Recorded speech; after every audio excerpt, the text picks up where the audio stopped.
That record holds now with Hamilton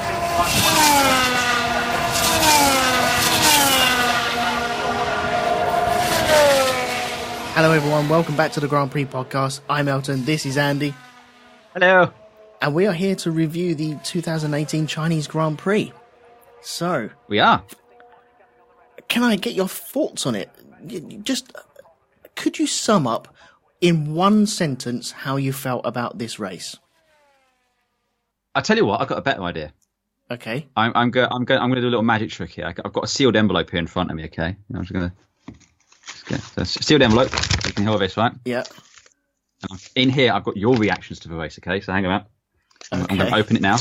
I'm opening it up. So what did Elton think of the Chinese Grand Prix? And it says here that Elton thought it was good from a certain part. In fact, you could say it was a race of two halves.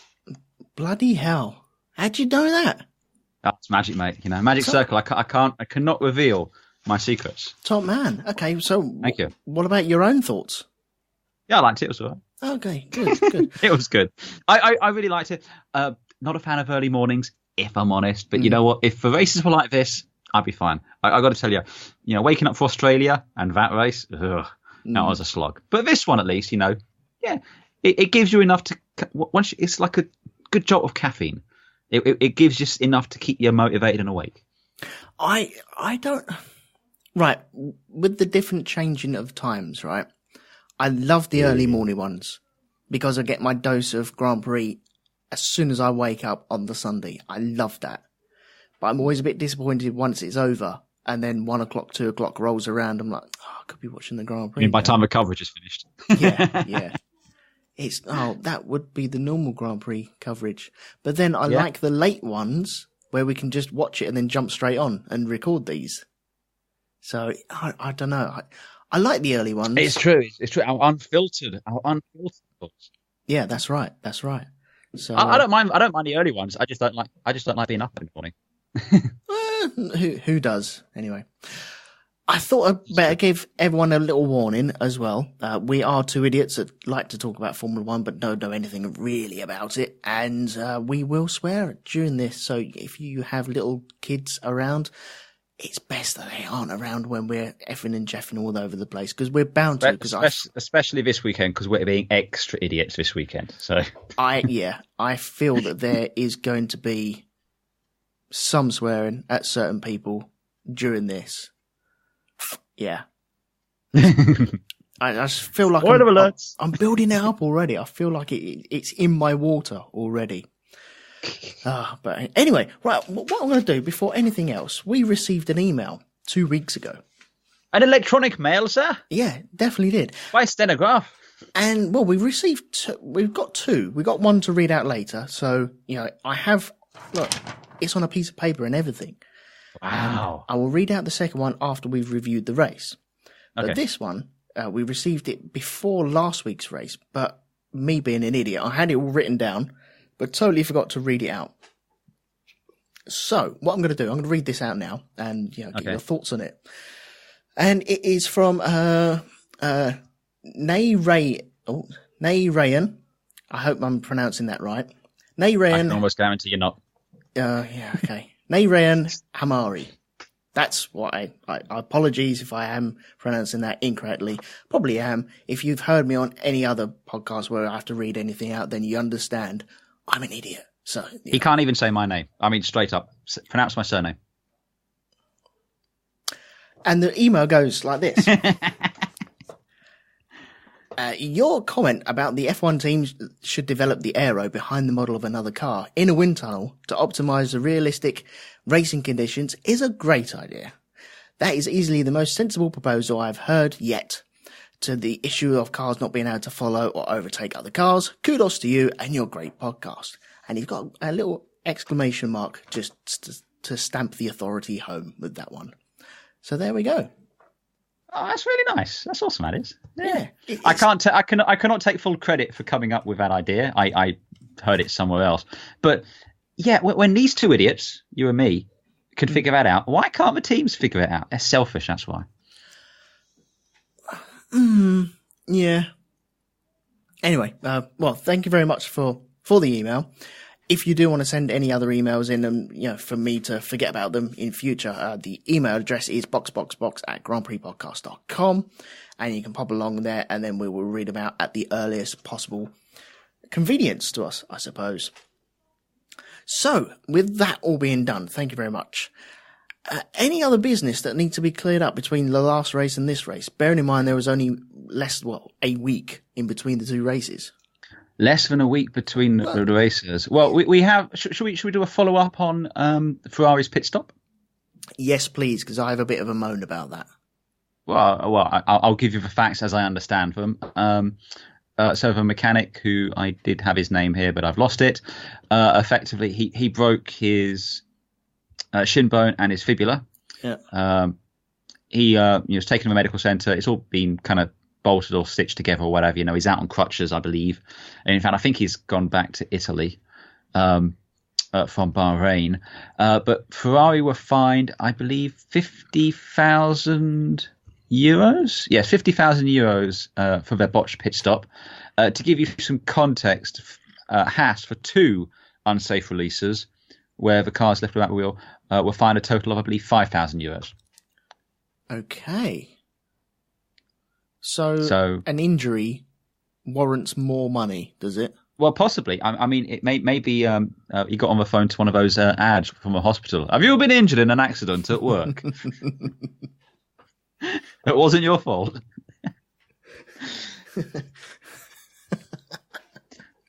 So anyway, there's that. Ferrari have also implemented. I don't know if it's just Ferrari or forward teams or whatever. Have implemented some new. I don't know what's the word.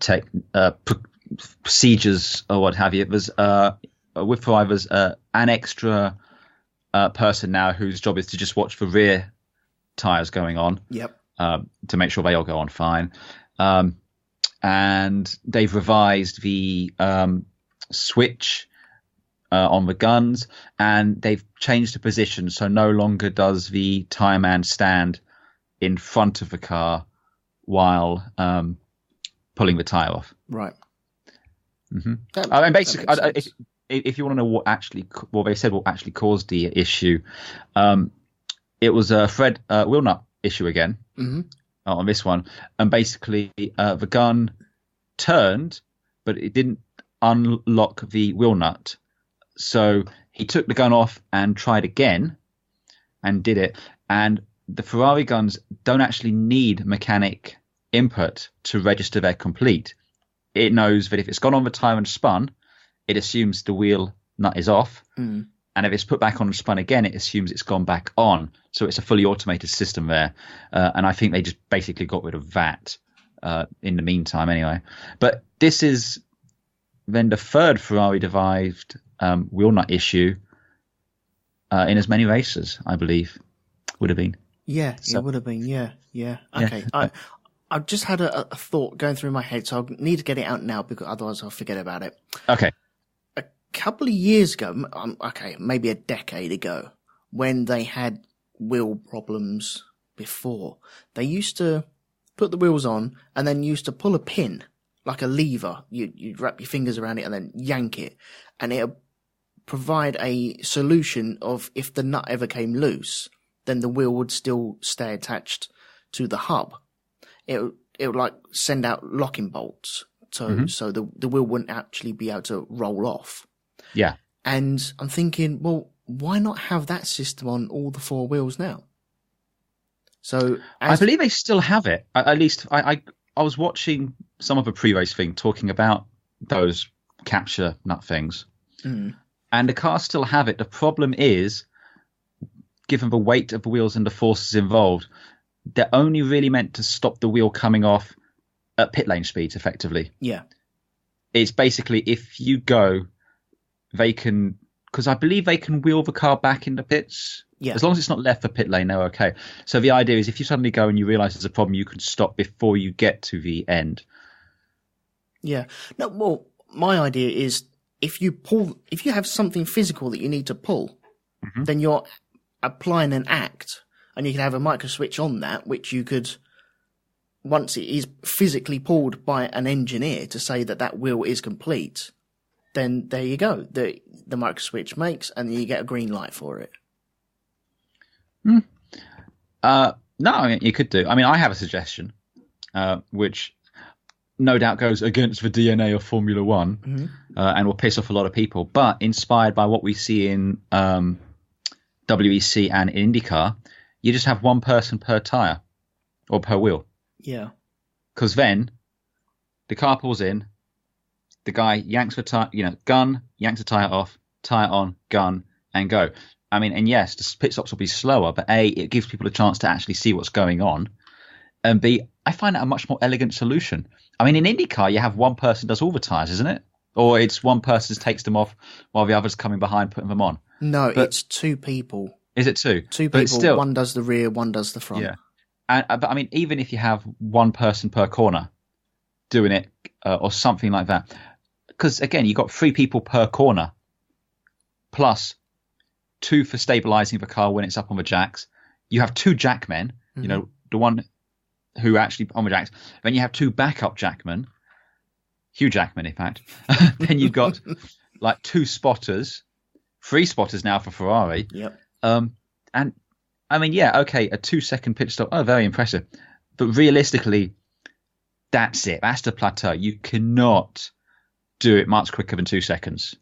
At least not in any kind of noticeable, discernible thing. We're never going to get a sub 1 second pit stop.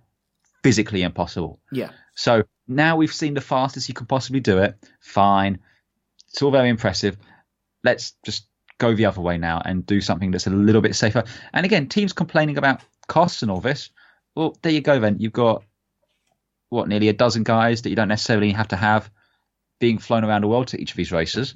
And before people turn around and say, oh, you're putting them out of a job. No. All those people still have jobs back at the factory. All of those people still have jobs working on the cars. They're not employed just to pull the tyres off. No, but they do have other jobs. Some are the drivers as well. Some are but my point, etc. My point is, yeah, those people can be there, but they don't all necessarily need to be out there on there. No. You could probably shrink some of the teams down to an extent. And in any event, I just think, I mean, we've seen this before. I mean, was it last year or was it the year before when, was it Ricciardo or Raikkonen had a wheel go hurtling down the pit lane? Oh, that was a couple of years ago, wasn't it? Yeah, and I mean, that's why they put the ban on Ted and all that being in the pit lane. That was Webber. Was it Webber? Yeah. Okay, fine. But you saw that wheel going down the pit lane. Look, there's too many people in the pit lane, frankly. Let's cut it down to a more reasonable level. Formula One is the only sport which has bloody 50, 60 people per car for a pit stop. And I'll grant you today we saw why you can do that, because you can double stack your cars, and Red Bull did it beautifully, sublime. But when was the last time you saw something like that? Yeah. I mean, really? Yeah, well, I can't think so. With the IndyCar situation that you said, I think that only works, and it is elegant the way that they do it, because they have refueling, and that gives you the time to do it. Now, I'm not saying bring back refueling, because I think once you have refueling, everyone gets on the same sort of strategy, and it doesn't really change anything in the race anyway. Plus, you have all the rig to lump around with you, and that's just too much cost. But yeah, and I've never been a fan of the fueling, because, like you said, it was artificial. It was always going to spice up the racing. No, it doesn't. Yeah, but I think it works in IndyCar because you have that time to do it, and because they already set their wheels out, everything's ready to go. They just change. You have 2 guys changing sides, and that's it. But they have that time, and they have less stress on their hands. With Formula One, as much as I sometimes don't like having 3 people per wheel to change in sub 2 seconds, there's something glorious about that. And because no one else does it like that, that makes it special to Formula One. Now, I'm not saying that's in the DNA or anything like that, because we have had real slow stops. I remember when I think Senna did a real quick stop in 93 in Portugal, and people were blowing their load. It was below 5 seconds. They're absolutely blowing their load because of that. And I mean, I quite like, again, going back to WEC, because I mean, I know they have refueling there, but no one's allowed to touch the car until the fueling's done. So, the car pulls in, it goes on its jack, and it goes into the thing, they fuel it, and once he's done, then everyone kind of springs into action, and they do the driver swap, they clean the windscreen and all that kind of jazz. But yeah, I think there's better ways to do it than just throwing people at the car. I think, like I said, we've plateaued at 2 seconds. They get fractions of a second quicker, maybe. But I don't want that to be where the race is won and lost. Mm-hmm. I want to see what's going on. I'd like to appreciate what these guys are doing. I don't think you need this many people on each car. So maybe, again, cut down 1 or 2 people. It used to be 2 people per wheel, wasn't it? I would have thought so, yeah. I think it was, because I don't remember it being one taking off while the other. It used to be, I think, one would on the jack, the first guy would take the wheel off, and then he'd pick up the second one and put it on. So yeah, it's just getting too silly. So yeah, cut it down a little bit. Yeah, well, I'm sure if the rules came out that you only had to have, let's say, if we cut it down to 2 people per wheel, you've got rid of 4 people straight away. Yeah. And so you watch the teams develop and work out other things on which they can be crafty with. I'm sure they will work out something. I think it's more impressive when you have a quick pit stop with less people there than at this point, because, like I said, I think it's more impressive if you think of the human being, the human machine, if you will. If he's just doing one thing, and if the one thing he's doing is pulling the wheel off, and that's it. If the only thing he's doing is putting the wheel on, if the only thing the guy's doing is in with the gun, and I think if they had the option, they'd have one person who goes in to tighten it and one person who goes in to loosen it. It's that. I think it's much more impressive when they have to do a couple of things on it. So yeah, I just think that'd be more impressive. So yeah, I would say less people on the pit lane, on the pit stops. I think we get a more interesting pit stop. It's something you can take in and watch. Because now it's like, if a pit stop's more than 2 seconds, we're going, well, that's a bit slow. And it's like, no, that shouldn't be considered a bit slow. If it's a slow one, I want them sitting there for like 4 or 5 seconds. Yeah. That's a slow stop. Yeah. And, again, look, we can't perceive these fractions of, hundredths and thousandths of a second. It's very impressive, but a 1.9 second stop for me is no more impressive than a 2.2 second stop. It just isn't. What about we get celebrities to do the pit stops?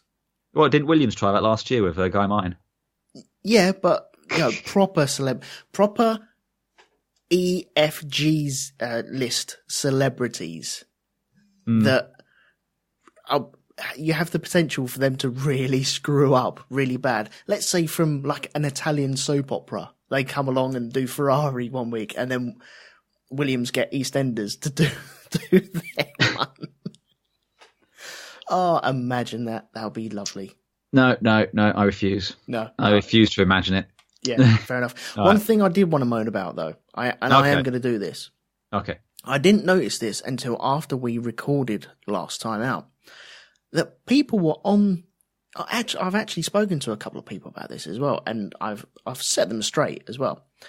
That people were moaning about Kimi after the accident in the pit lane, that he didn't go over to the people and stick his beak in and show more remorse. I don't know, show that he was worried or sorry, or go over and help this situation. And that's really got my goat, to be honest, because I feel he's just got out of a car. He's probably going to be cheesed off that he's getting out of the car as well. He's been told to pull over because there's been something going on. And he can probably see 1,000 people around that mechanic already. He knows something's gone down. So he's not going to just charge in there, barge people out. There are better trained people around that mechanic at that time than Kimi Räikkönen going over, wading over and being another person there, being another bystander, being a rubbernecker in that situation. And, what do these people on Twitter and all the people that I spoke to, what do they expect Kimi to do? Well, I was going to say, they do realise he's been in Formula One for 17 years at this point. I mean, if you can't read Kimi's character at this point, I'll make a flippant joke about he was off his way to the Magnum truck, or maybe had to go and be plugged into his recharging port. Yeah.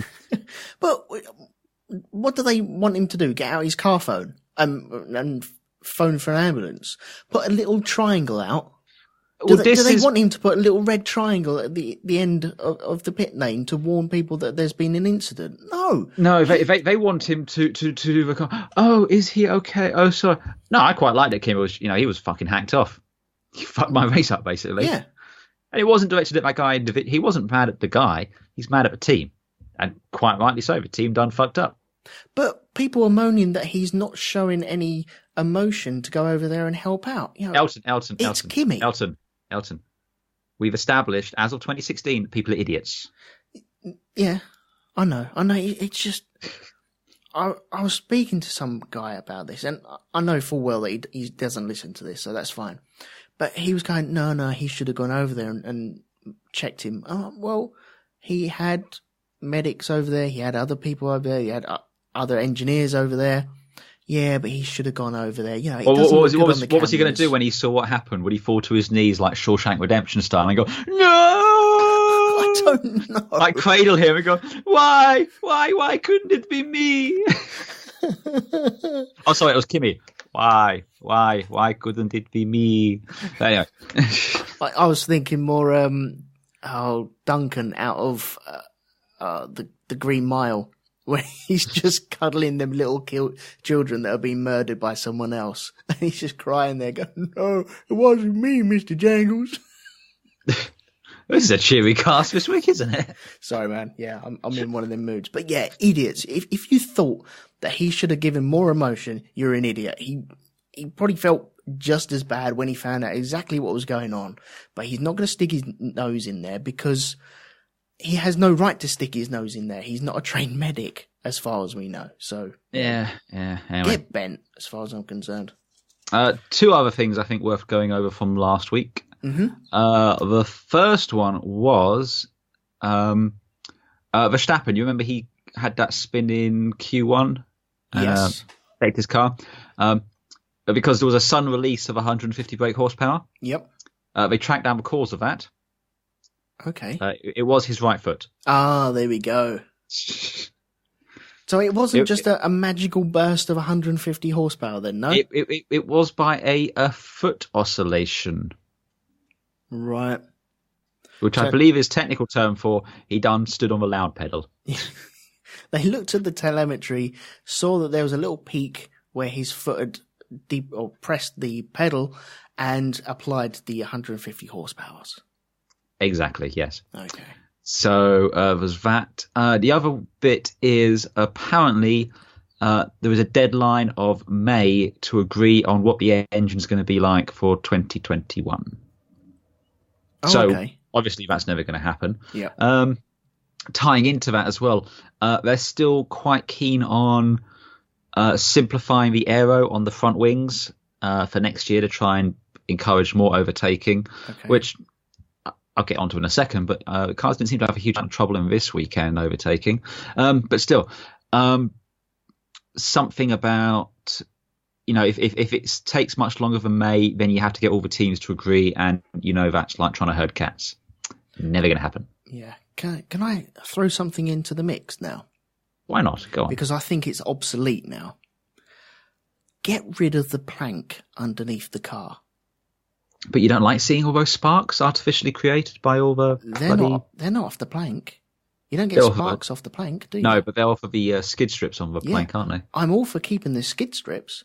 I'm saying get rid of the plank, because look at the rake on all these cars. You're not going to get 1% or 10%, whatever it is, to get thrown out of a race, worn out of the plank now. You're running, if anything, you're running the front tip on the ground. And I guarantee just the tip. Yeah, just the tip. Just the tip. But that's what they're running on the ground now. Then they're not running the whole body. This was when they didn't want the whole car hunched down onto the ground for full ground effect. They're not doing that anymore. That's gone out of vogue. So I reckon get rid of the plank and see where that takes you. Just a thought. Yeah. I think it's obsolete now. So anyway, there's my food for thought. Duly noted. I think that's all the news, that at least anything I can think of, such as it is.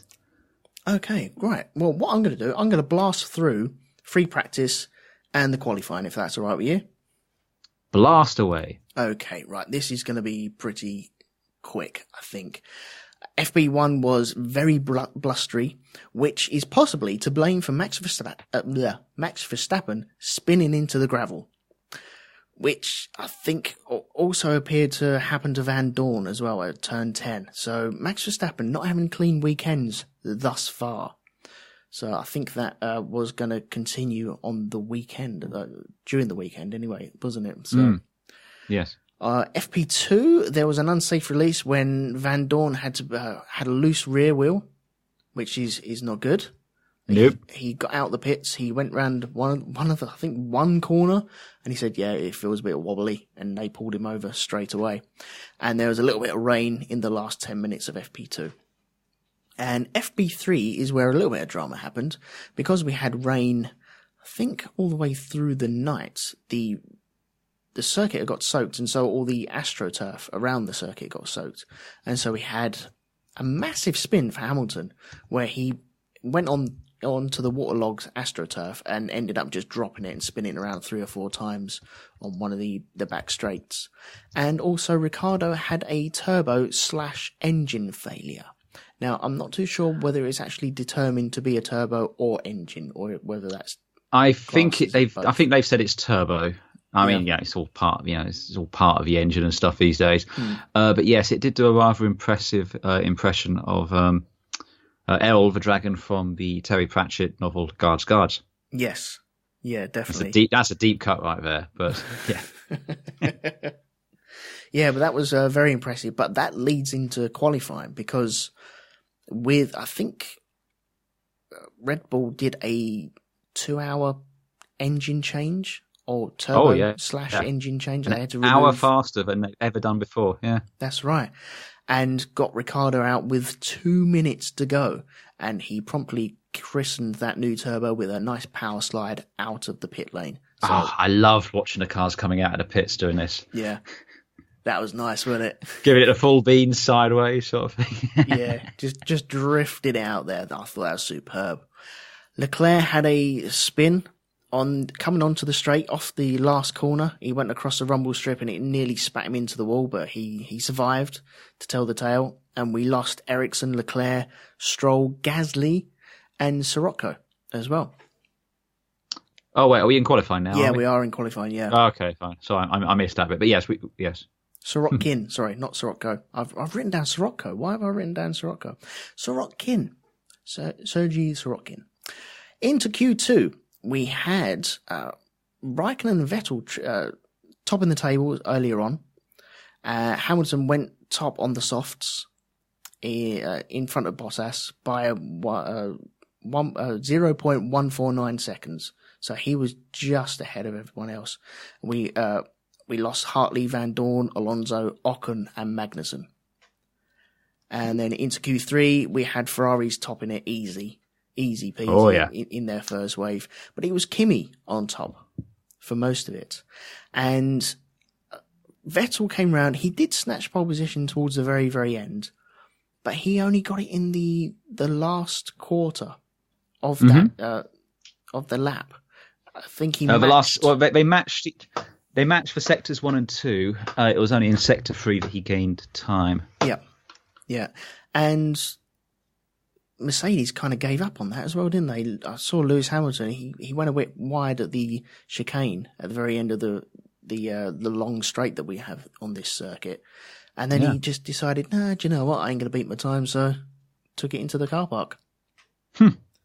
So yeah, kind of gave up. So in the end, qualifying looked like this because I think there was only one grid place penalty, wasn't there? That was Marcus Ericsson at the very Marcus back. Ericsson for ignoring yellow flags during qualifying, which I didn't see, and he was already starting at the back, I think. Yeah, that was Leclerc's yellow flags in Q1. Yeah, in that final corner, but I don't think he missed anything. He was starting at the back, whatever happened, so moot point. Yeah, I wonder if he got a fine instead. Because there has to be some sort of penalty given. You can't finish last and go through yellow flags and then Yeah, you can. and then not get some sort of reprimand about it. Oh, please. What about all these? McLaren needing like a 50-place grid drop. Once you get to the back, it's superfluous, and they still issue them. I think it's more just making sure precedent's carried over. So if later on someone who finished higher up, didn't slow down, they couldn't point to Ericsson and say, "Well, you didn't penalise him." Yeah. Okay, fair That play. should be my guess. Yeah. Plus, if there were other issues or stuff like that, so if someone, so say someone dropped from, say Brendan Hartley was given a 5-place penalty. Yep. No, say Sorokin was given one. It makes sure that Ericsson would start behind him still because, yeah. So whatever. Yeah. Penalties are stupid in Formula One, but there you go. So. Well, it was nice to see that only one person got a penalty. We haven't really hit that season where everyone starts getting 5 grid penalties, have we? Tis only the third race of the season, sir. Yeah, but we've already had turbos go, and we've had Lewis Hamilton's already had one as well, isn't he, for his gearbox last race? And Bottas? Yep, Bottas as well, yeah. Anyway, the qualifying thus far is, hang on, where are we? Sebastian Vettel was in pole position. Yes. Kimi Räikkönen locking out the front row for Ferrari in second position. First time since 2006, I believe. Didn't they do that last race? Okay, maybe the last race was the first one since 2006. But still, my point is it's impressive. Yes, it is very impressive. Valtteri Bottas was third, Hamilton was fourth, Max Verstappen was fifth, out-qualifying his teammate, Daniel Ricciardo, who was in sixth. Nico Hülkenberg was in seventh, Sergio Perez was in eighth, Carlos Sainz in ninth, and Roman Grosjean was pulling up the rear in 10th position. So there we go. There was no real change. Well, there were no changes to the starting grid, which was nice. Nice to see. Hallelujah. Yeah. Yeah. So, the race. Should we get into that now? I just want to say, I love this circuit. I love the design of this circuit. Uh-huh. I don't know what it is. I love that, what is it, turns 1, 2, and 3 and 4. Mm-hmm. I love that whole sequence. It's just like this corkscrew which gets tighter and tighter and tighter. Yeah. And it's great. I love that hairpin. Was it 14 and 15? Yeah. I just love this circuit. This is a good circuit. Just wanted to say that. I do like the circuit. I really do. I think I find the first corner as frustrating as some of the drivers do. That's why I love it. Yeah, I know. Because it's just a gradual slow down. It's just so not Formula One that it kind of suits it. No, it's just like it's corkscrew because you go into it and you think that's it. No, wait, it's still going and it's getting tighter and it's tighter and tighter. Oh no, other way. Yeah, you're almost facing back on yourself already, aren't you? Yeah. Isn't it like a 170-degree corner? Oh, I don't know what it is. It's mad, but it's just it works with these cars with the current regulations. Mm. I mean, that's why I like this circuit. The cars can overtake on it. So for that alone, I'm like, fuck yes. Mm. Okay, so the actual race itself, I don't know how you want to go about doing this one, because I personally think it was a race of two halves. I think you had a boring, really boring race up until Gasly decided to make it entertaining for everyone. Oh, you see, I don't think that myself, because I saw you posting this up on Twitter a few times. I think anyone who was tweeting about Formula One, you were popping up saying, "Driver of the day should be Gasly for the safety car." Yeah, too right. I don't think I agree. So the start was fine, it was whatever. The start was the start. I mean, basically, the starts these days, and I'm not saying I want this, but, unless there's a massive pile up in the first corner, it's like, whatever, it's fine. Let them settle down. There was no massive puffs of smoke and people facing the wrong way. Although Vettel did really screw over Ferrari in the lead up to the first corner. Oh, really? Well, he blocked off Kimi, didn't he? Well, yeah, but no, but I don't see what the problem here is. You said he screwed up Ferrari, but Vettel was still in the lead, wasn't he? He was, but he sent his teammate hurtling down the grid. Who cares? It's just a rolling roadblock. It's fine. No, as long as Vettel was in the lead, it's fine. But anyway, yeah, I mean, you know, they did their thing and got off. You know, I mean, Bottas, you know, he stuck out wide and he kind of got out of that nicely. And Hamilton just wasn't there all weekend. I don't know what was going on. He couldn't get something hooked up or something, or you know, the lights were on, but I don't think Mr. Hamilton was actually home. Right. Not in that he wasn't paying attention. He just wasn't there, at least in my estimation. But he wasn't feeling it. He wasn't. No, it would seem he has lost his mojo, and without his mojo, you know, Lewis finds it hard to compete. I wonder where his mojo has gone. But yeah, you're making me want to watch him films now. Oh, yeah. We'll get to it in a bit. But anyway, I mean, yeah, it started off, and you know, it kind of got into this first stage. You know, for maybe the first third, I think the race started for me to become interesting at the pit stops, the first lot of pit stops, because it became apparent that Ferrari had fucked up their strategy again. I didn't want to say again, but yeah, again. And it's not once but twice that they done fuck it up. Yeah. Where, you know, they allowed first Lewis to get first, you know, Verstappen and Lewis got the undercut on Kimi. But as I said, that's fine because Kimi purely exists at this point to be a rolling roadblock to serve the greater glory of Vettel. Which is bollocks, as far as I'm concerned. It is life, my friend. It's Ferrari. What do you expect? Let's face it, Kimi's there to collect his paycheck, his magnums. Straight up, that's why I didn't go and visit the mechanic. He don't give a fuck. He's getting paid and he's going home. But anyway, Kimi, and I will just say, glorious poetic justice for Kimi that, you know, he managed to salvage, you know, a decent finish out of this when Vettel and everything was going backwards. Yeah. But yeah, I mean, they kept Kimi out solely because I don't know if this was their initial intent, but once they'd realised that they'd missed their chance on the undercut with Vettel, he was solely there to try and slow down Bottas. Yes. Because there's no other reason why. It was completely disadvantageous to him to do anything other than to have the track position to try and slow down Bottas, which lasted for all of 2 corners before Bottas was fine, and then Kimi just stepped out of the way and let Vettel through and got back to his race. You know? Yeah. It's almost like they called him in to do that, and then it's like, all right, fine, now you can go back to your race. It's, you know, yeah, you've done what we need for you now. Be gone.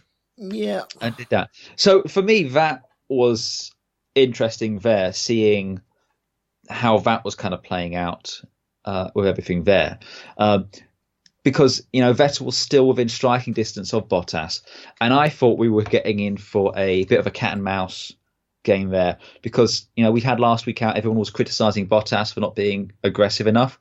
It was apparent this week out that the cars could follow, and could make a lunge, especially if you got in a DRS. So no, I was like at that point I was like, okay, we've got a race going on, but that race was then dialed up to 11, courtesy of our friends at Torro Roso. And I will again point out everyone going last week and go, oh, I bet McLaren are looking at those Torro Rossos feeling a bit silly now. I bet they're not today. Exactly, you know? Yeah. I mean, again, now wipe that smug look off your face, McLaren. We'll get to you. You still have shit to explain. Oh, but God, anyway, yes, yeah. But still, you know, you can see how you go from 0 to hero just like that. You know, Gasly and Hartley. You know, I mean, last time out, Gasly was finishing 4th. Now he's down at the back. Apparently, it was a signal changing of position, I think. Yeah, I think they were both radioed Hartley to let Gasly through.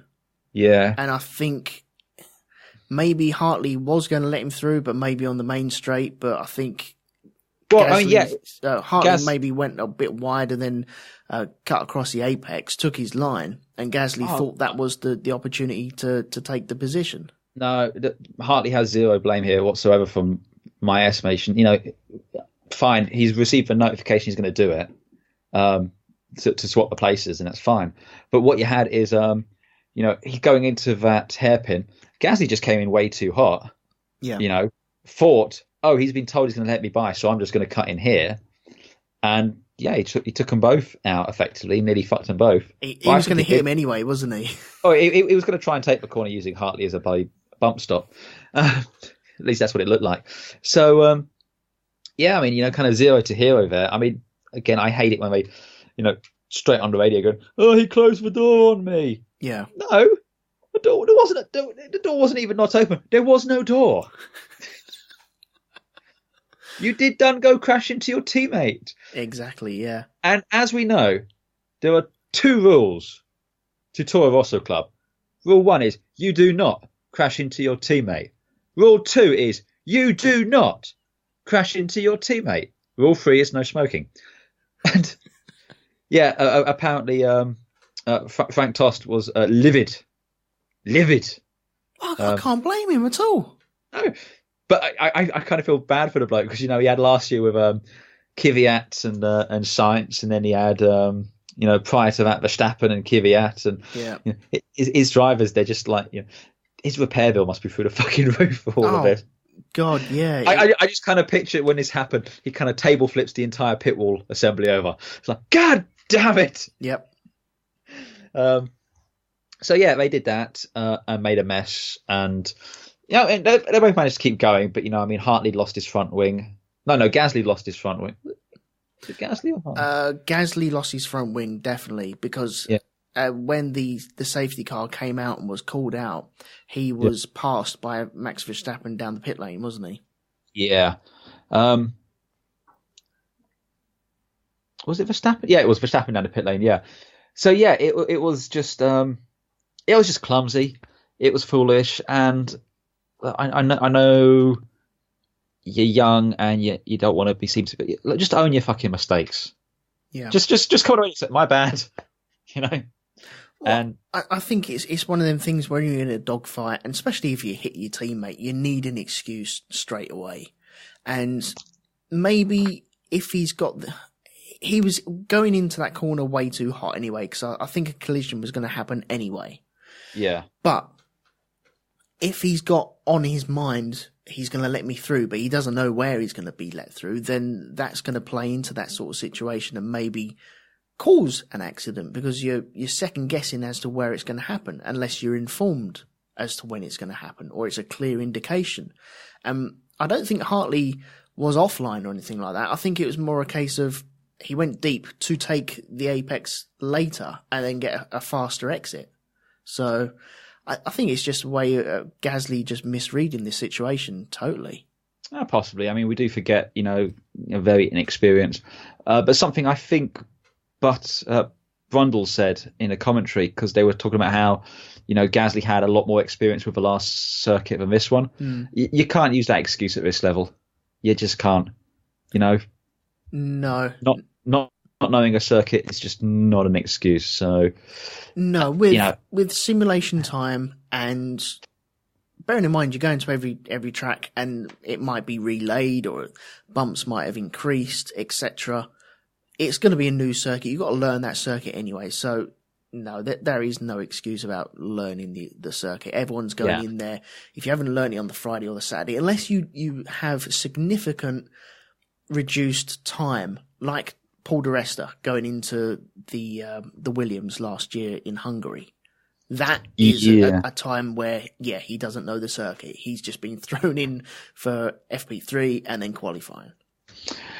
Oh, yeah, a little bit. So, I mean, it made a bit of a mess. There was some debris, of which apparently a fair amount was left.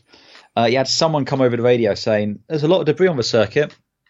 In a strategically timed message, no doubt, from race control to preempt the science. It was science, because instantly, as soon as that radio message came on, suddenly, oh look, there is that there safety car, which was fun, and then the game's afoot, as they say. They basically came on just after Vettel had gone by the pit lane entrance. Yep. Sorry, Bottas and Vettel had just gone past, and basically, for the second time, we saw both of the Red Bulls dive in, and timed to perfection. they double stacked, but neither car had to wait. You know, there was enough of a gap between Verstappen and Ricciardo that he kind of got in. Yeah, there was no delays to the second car at all, was there? None at all. No. It was smooth as silk. And the one instance where you can justify having 17 million people working on the car. Yeah.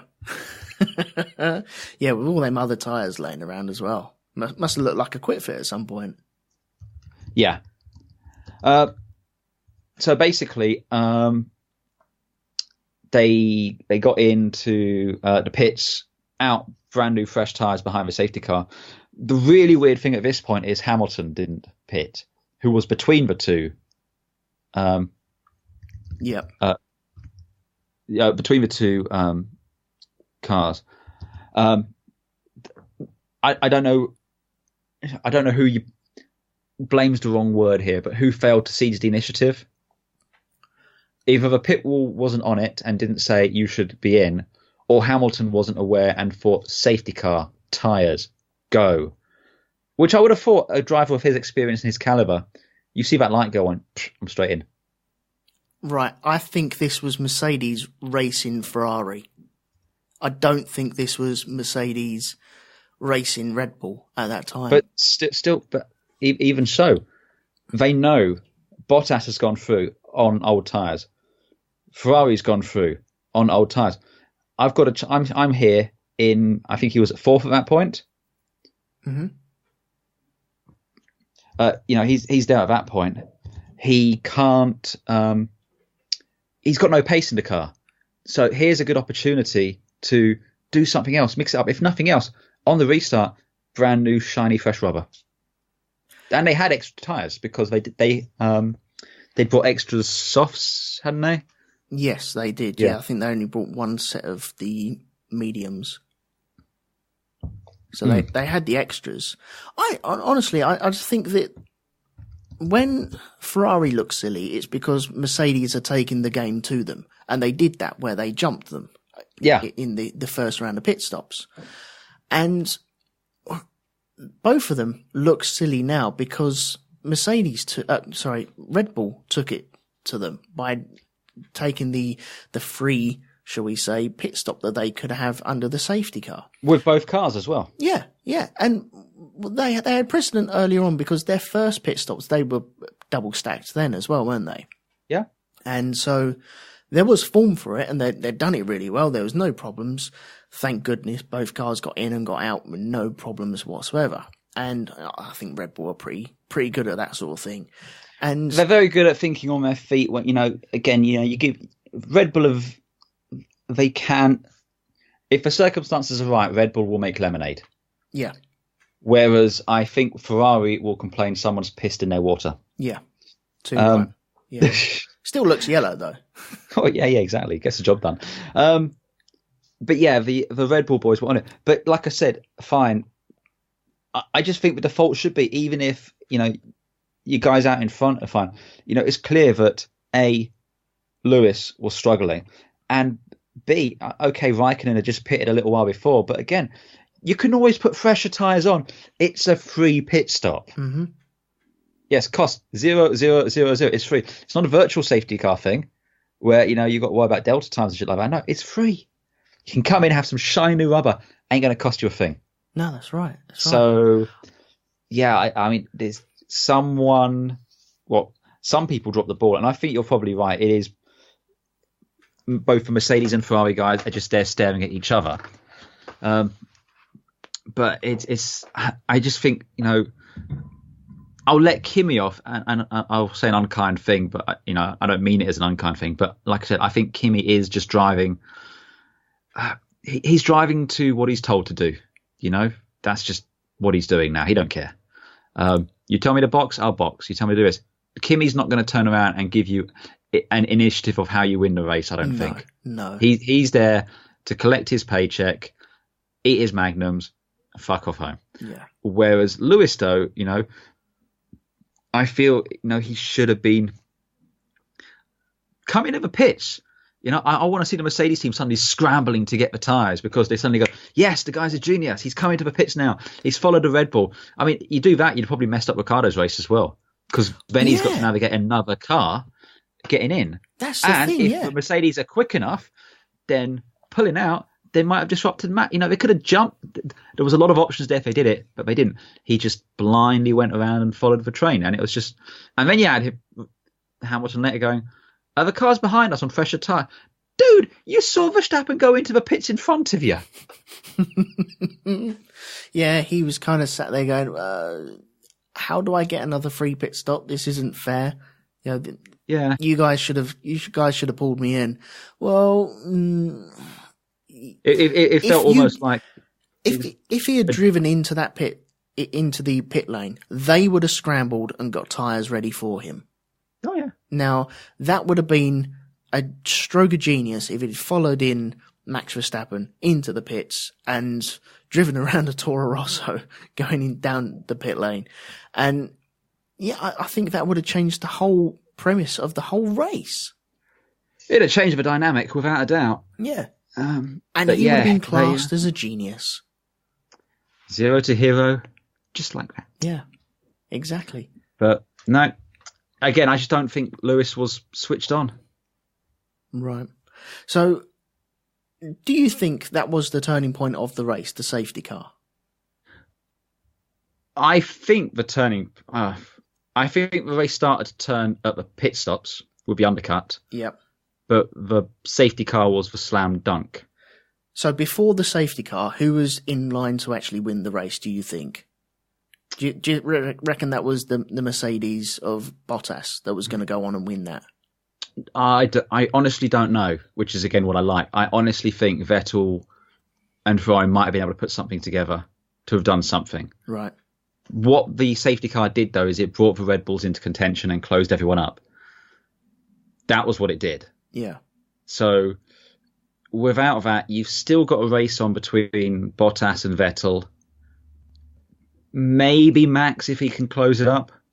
But really, it's, it's that. But after that, everyone's a lot closer, which is always great. And you got two well-performing Red Bulls with their Tag Heuer engines. Yep. Who are on fresh rubber. And one driver who is like a fucking surgeon when it comes to overtaking. He's a maestro. And, his plucky sidekick, Max. Yeah. Okay. Well, should we talk about Daniel Ricciardo? Oh, by all means. I think that might be a good place because he did end up winning the race. Fuck yes, he did. And come on, my boy. He bossed it. Absolutely bossed it. And I remember in the interviews leading up to this race, every question was about Bottas and should he have taken a dive on Vettel. Yep. And every time that Daniel Ricciardo was asked that question, he was like, yep, I would have taken it. Yep, if you put me in that position, I would have taken it. I might have crashed, but at least I would have gone for it. Yeah. And I think today proved that, that was his answer on the track. Look, if you'd put me in that position, yeah, I'm going to take it. Granted, he had better tyres on his wagon than everyone else, though. He did absolutely have better tyres, but the thing with Ricciardo is you give him a sniff, he will find a way to make that work. Mm. And that's the key. He finds a way to kind of hook it all up right and just get it nailed in there, right? Whereas, we didn't really speak about this last time, but I don't know if... I'm pretty sure if you had Lewis in that position, or if it had been reversed, or again, Ricciardo, a lunge would have been made. Someone would have had a go. Mm. I just don't know if Bottas does. But the problem is I don't know that for certain because I don't know if you could get any closer because there was that weird thing with, the dirty air and stuff like that. I mean, Bahrain was a lot more forgiving than Australia had been the 2 weeks prior. Yeah. Whereas, it's the thing with Ricciardo. Wasn't he saying all of his wins have come from outside I think the highest he's started when he's won has been like the third row or something like that? Yeah, he's always been outside the top three. Yeah. The guy is just, he's a surgeon. He's got insane amount of feel. It must be that soggy foot from all those shoeies. Yeah. Exactly. But yeah, he just gets it hooked up like you wouldn't believe. And it's magnificent to watch. they're there going, there's no way he's going to come from all the way back. No way, he's done it. He's come from all the way back there, and it's just like that's amazing. Okay, the move on Hamilton. Mm-hmm. I think we're going to gush over him a little bit on this. Sod it, yeah. Look, absolutely. You've been warned. There we go. Yeah. The move on Hamilton, I think. Okay, there are three moves, distinctive three moves here. You had Hamilton, you had Bottas, and you had Vettel as well. And I think the lowest one in the pecking order is the Vettel, because it was just a straight line speed. He already had the DRS, and Vettel moved to the outside to try and block him, but it wasn't even in the braking zone to block him. And by the time he'd got past him, there was no way that Vettel could have countered it. Mm-hmm. Then the next one on the list would have been the one on Hamilton, because he came from so far behind. He was at least 2 car lengths behind, and it was in the braking zone he made that decision to move for that, which I love. So he was so far back. He was so far back. If you wanted to send him a letter, it was a different postcode to everyone else. Exactly. Yeah, he was braking and then moving, making that decision all at the same time. Not a wheel blocks. No skidding, no wheels blocked at all, no flat spots or anything like that. And the people that he was attacking saw it coming.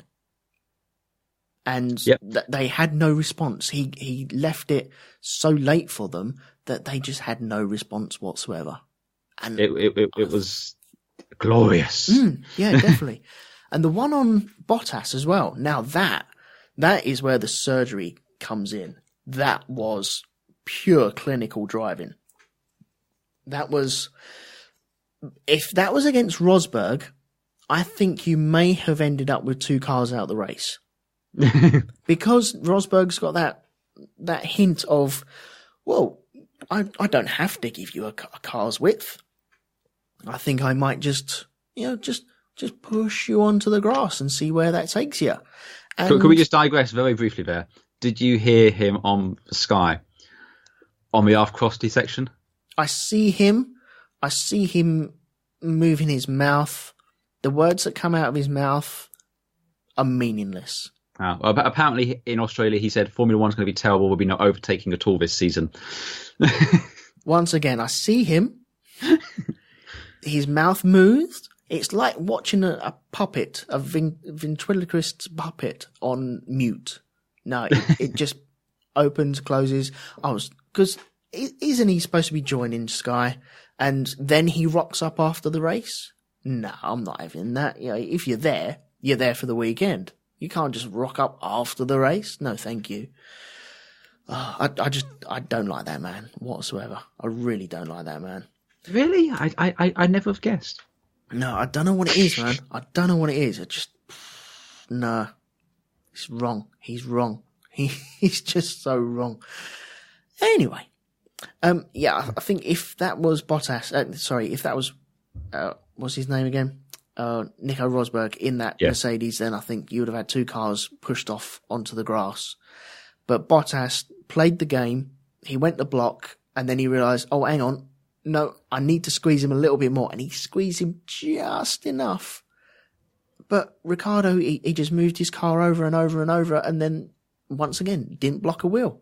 And I was going to say, but Ricciardo was coming through there whenever happened. Yeah, exactly. And that was, if there was any bit of driving that put me on the edge of my seat and going, "Ooh, don't do that," that was it. That was it. And I love it because it was for the lead as well. Oh, it was for the lead. So, yeah, that was just pure class. And I think he deserves all the plaudits he's getting at the moment. I believe that he deserves everything that's coming to him at the moment. People are talking about him going to Ferrari. People are talking about him taking over Bottas as well. And I think he would fit anywhere. He would, but I got to tell you, I think Red Bull will be very foolish to. Can we take a moment and just talk about Max Verstappen? Yeah. Let's move on to the other side of the coin. Yeah, an exciting talent, no doubt. Yes. Whenever he's on race, full of excitement. We love his antics, but it's very clumsy. He also, I get a distinct impression he's not one for learning lessons. At least I get an impression he's right and you're wrong. Now, I say that apparently after the race, he did go straight up to Vettel and apologise profusely, and Vettel was very happy on that. Right. But firstly, he hit him, and secondly, the radio message right afterwards was something about, he closed the door, or he locked up and closed the door, or something like that. Something like that. Whereas Vettel was just like, I don't think I have to say anything. Your God and is remember, marked. this is Sebastian. I'm reading War and Peace while driving the circus of the world. Vettel, if he has a thought, he's known to say it.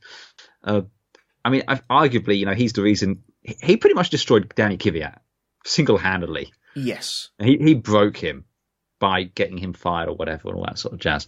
But yeah, I just liked how it was with you're right, a certain amount of menace. This I don't think I must say anything. It's just like ugh. Yeah, it's like someone's gone onto a list, isn't he? Someone's going to wake up with a horse head in their bed. Which is probably why he went and apologised to Sweet. So yeah, it's I don't know if what is it saying? I get the whole, you need to have a fast driver and then maybe calm them down. Maybe that's more preferable to having a stable driver you have to try and G up or what have you. Yeah. But, again, remember last year, when things aren't going Max's way, he gets very sloppy. Yeah, and I think you've seen that from the very beginning. Yeah. Of this I don't season. think he has temperament. I don't know if he's got the temperament to win the championship. And frankly, we saw this with Vettel. When Red Bull were winning, it was fine. Yeah. When they were competitive, it was fine. But the second things weren't going his way, he starts getting sloppy. When pressure's being applied, he had like a bloody magnet going towards Webber's car. Yeah. And again, the first couple of years, the first year was fine, but that second year when things weren't going the way he wanted, it was moan, and then just wasn't focused. And I just wonder, is Verstappen like that? Someone made the comparison to Vettel saying, when Vettel was at that stage in Red Bull, he was crashing everywhere. Mm-hmm. And that's all well and good when Red Bull went on to give the dominant car. I don't see, at least in the current era, Red Bull doing that. Yes, I think Red Bull's got the best chassis out there. Right. This race hold out to me. They just haven't got the motor in the back. Exactly. And I don't think Honda's the right motor either. If they want to do it, they need a Mercedes or a Ferrari engine in the back of that thing. Yeah, that's not going to happen. Nope. They well and truly burnt that Ferrari bridge. And Mercedes are like, no, unless we're going single engine formula, no, thank you. Yeah, I don't know. Okay, Verstappen. He's looked clumsy all season so far. He had the spin in Australia. He took his car out in Bahrain.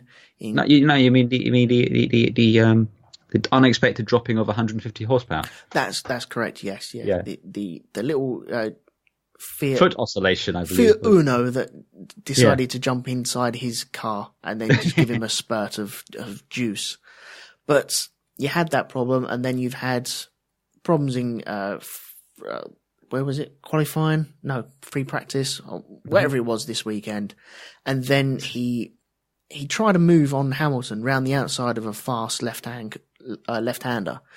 And if there's one person you're not going to try and do that on, it's going to be Hamilton. He's just not going to let you do it. Nope. And definitely after last race out where they bumped uglies. Where he tried to do it again there. Yeah, he tried it again. And I think now maybe Verstappen's come up with his formulas and he's bossed everyone around. And people going, oh, well, hang on. No, we've got to jump out of the way of him because he might take us out of the race. And he's just carried on his merry way. And he's looked good because of it, because people get out of his way. He looks like he's making good overtakes, but now he's got to Formula One. Wasn't he saying he liked having that reputation? He felt, because... Of course he does. Because get out of the way. Well, yeah, exactly. If you're nervous around him, he's just like, nope. And maybe that's happened to the first 3 years in Formula One. Now he's getting to the sharp end of things where potentially he's winning more races. He's won 2 races already, and he is in a good car and a position to win more races. And now people are like, what? No, you're not coming through. That's not going to happen. You might win 1 race a year. That's fine by me, but I'm not going to let you win week in, week out. That's not going to happen. So they're going to end up squaring up tyres. And now he's seen other people do that to him. And I think it's thrown him a little bit. I think he's a bit, hang on, you're supposed to move out my way. I'm the young upstart that... Do you know who I am? Exactly, yeah. And it's supposed to be, no, we don't. It's not a game of who the fuck are you? But I like it, but I think he might have to take a step back from it. Just reevaluate what he's doing. He needs a clean weekend first and foremost. Next race out in Baku, he needs a clean weekend. No silly mistakes, no nothing. And he needs to get on the podium. Yeah. Well, no. What I think he needs to also beat Danny cleanly. Mm-hmm. In a no one having any problems in a fair fight. Do that, or better yet, have a problem and win. Because, yeah, I do think Verstappen probably has more raw talent. The problem is it's raw, and I don't know if they're able to harness it. Yeah, I would have thought that rawness would have, the edge might have been taken off in your 4th season. Is it 4 years now? Yeah. Yeah, you see, that's the thing. I still think of him. I'm willing to give him the benefit of the doubt. It's like only his 2nd season, but you're right. It's not. It's his 4th season. Yeah. And you would have thought that would have been taken away ever so slightly. Not to remove it from him as a driver. Just he would have learnt these tiny little lessons. Yeah. I expect it from Gasly. I expect it from Hartley. I expect it from Stroll. I don't expect it from him anymore. He's won races, and so there's a reputation there that, well, if you can win a race, then you're in some sort of class, aren't you? And so you'll be able to dominate other drivers, and yet he still looks a bit immature. Look, we're talking about one of the youngest people on that grid, and he's going to be around for years and years and years. But yeah, he needs to take one step back and just have a quiet weekend, get some solid points, get the start of the momentum building up. Have where his season starts next weekend, have that nice solid quiet race, and then build from there. Because he hasn't done that yet this season. He's just had mistake after mistake after mistake. Has he done that at all? I mean, has he ever had a good, quiet, solid weekend? He's either been absolutely blindingly, amazingly good, pissing off everyone on the way to win or what have you, or it's all gone to pot. I can't think, and obviously because it's an anonymous weekend, you're obviously not going to, but I just can't think of a time where he just collected a nice, good, solid 2nd or 3rd or 4th. I'm too lazy to look it up, but I'm just assuming he hasn't. So I'm just as lazy. Excellent. There you go. Well, let's assume that's the case. Yeah, what brought us onto this was the whole thing with, what's Ricciardo going to do? I think this puts him in a pretty good position with Red Bull. I don't know how much power old Helmut Marko still has. I'd hope fuck all, but evidently he's still there. But yeah, apparently he was raging after this. They need to just man up and pay Ricciardo what he's worth and promise him equal footing with Verstappen. Yeah. Because I think that's what it is. I'm pretty sure if they promised him those, Ricciardo would be like, fine, I'll stay here. But for whatever reason, he doesn't feel like he's getting that promise from them. And we know that, they're very hot on their young driver program. I don't know if Ricciardo was like I know he came in through the usual channels for Red Bull, but maybe not from as early as Verstappen, and he certainly wasn't hailed as the young Mozart kind of child prodigy. So no, I think he was hailed as the replacement for Webber.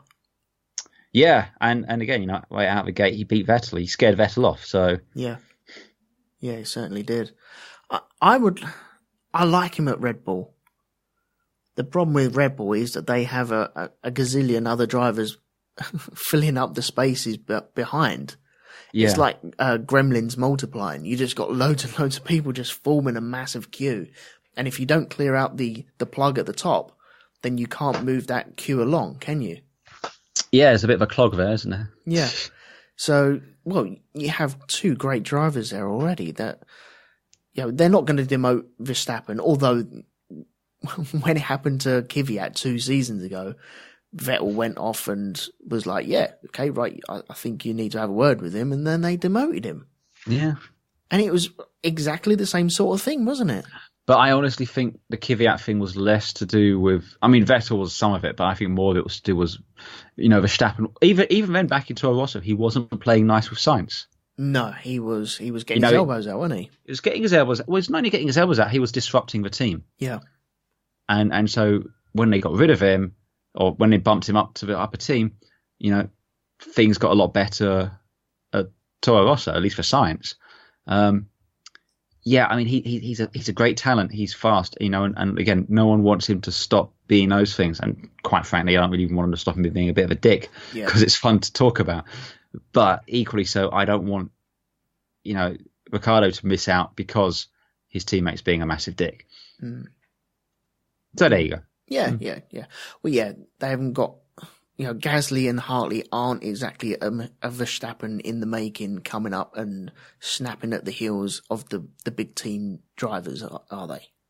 Gasly might be after a season. Let's see how he goes. He's had a 4th place, but, let's see how much of that was serendipity, how much of that was him. Yeah.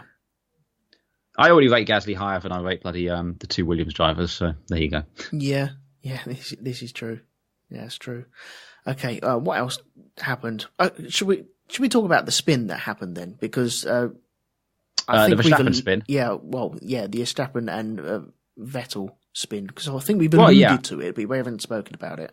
Oh, okay. Well, I thought we had spoken about it, but yeah, basically, Verstappen, in awe of the magnificent passing being done by his teammate, thought, "Ooh, there's a wounded Ferrari there. Easy pickings. I shall have him." And he set it up, and he, is closing up down that long straight coming up to turn 14, the hairpin, and you go, it's easy pickings here. We know the Red Bull's got the grip, it's got fresher boots on there, sort of thing. We know it's got the speed. Again, Vettel, his tyres are kind of hurting at this point. All he's got to do is to get around this corner, and it'll be. Oh no! Wait, he's hit him. There you go. They've spun. They've both spun. Yeah, and they hit. They spun. Vettel rather foolishly spun up his tyres, destroying what was left in them. Oh yes, very Jean-Alesi-esque that was. I thought. Yeah, a little bit. Yeah. He would normally do that. It'd be just okay, right, put my foot on the loud pedal and I will spin around. But he does know there's no gravel trap there to worry about falling into, But yeah, he spun him up, took all the life that was left in those tyres, and then didn't go straight into the pit lane to get some new boots on, which is what I'd have done at that point. But yeah. To add insult to injury, Verstappen still overtook Vettel when they both straightened their cars out. He was ahead of him. Oh yeah, when they straightened the cars out and he got ahead of him, and then Verstappen was given a 10-second penalty and still managed to finish ahead because he had that much pace in the car. He managed to he got past Lewis and pull a pretty decent advantage. Not quite enough, but. He was knocking on the door of Raikkonen towards the end there. Yeah, that's right. Yeah. So, and fair play to him. That car had some pace in it. And again, Verstappen is a talent. He absolutely is. But he just needs to. It's controlled aggression is what you need. There's a time and a place. Yeah. for it. And I think he just needs to work on that a little bit more. I mean, yeah, we've already spoken about Lewis, who was just pretty anonymous and kind of going backwards. He was, I mean, yeah. He was really quiet. He did lose out a little bit because after that spin, he was ahead of Raikkonen at that point. But he went left, Raikkonen went right, and it just transpired that Lewis, kind of had to get off the track a little bit, whereas Raikkonen could take a tighter line and stay more or less on the circuit and was able to pull ahead of him. And at that point, there was just no response. Yeah. But again, should have pitted for tyres at the safety car, but didn't. Yeah. Well, I know Vettel was moaning about. Well, he killed his tyres when he spun, didn't he? Yes. Trying to rewrite them, and he should have, in hindsight, should have pitted then, and then he would have had fresh boots on for the last 10 laps or so. Yeah. And I reckon with fresh boots for the last 10 laps, he wouldn't have finished any worse than he did. No, he would have monstered it, I think. Oh, God, stick some ultras on that thing. Poof, forget about it. Yeah, that's what I was thinking. But, he was quite happy just, okay, well, I've been hit. At least I've got an excuse for finishing lonely. Oh, hang on, who's that? Alonso going past me. What the hell? Yeah, that was funny. Talk about... again, this is one of the reasons I love this thing, At the start of this race, we thought Vettel was going to just romp home. Maybe, a bit of a challenge from Lewis or Bottas, but that was it. Mm. And he ends up finishing 8th. And it's just like, did not... Even up until the point of the collision, didn't call that. No, not one bit. And not a distant 8th, but he was at least 5 seconds behind Alonso by the end of it. He was advancing towards the rear at a rapid pace, Well, Sainz was closing up on him as well, wasn't he? Yeah. It's, what do they call it? Advancing the rearward direction. That was what he was doing. Yeah. I think he would have still got points. Mm-hmm. Like you said, if he finishes 8th, he hasn't lost anything at all. I think he would have maybe got Alonso, maybe Hulkenberg, although he might have been too far down the road to actually get, but ultra softs on that car, he would have closed in.